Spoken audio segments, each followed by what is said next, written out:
Hello there. Today's Ielts vocabulary word is siesta.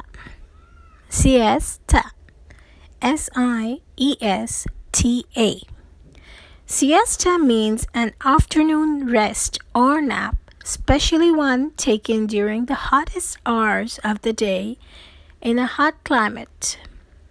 For example, everyone had a siesta for a few hours. Siesta का मतलब है कहलूला, यानी वो नींद जो आप दिन के वक्त लेते हैं, स्पेशली उस वक्त जबकि गर्मी बहुत ज़्यादा हो।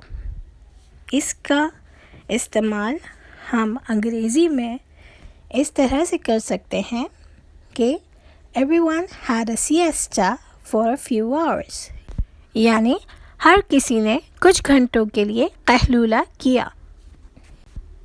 आइल्स से रिलेटेड मज़ीद वीडियोस के लिए हमें सब्सक्राइब करें और बाकी वीडियोस चेक करें। Thank you.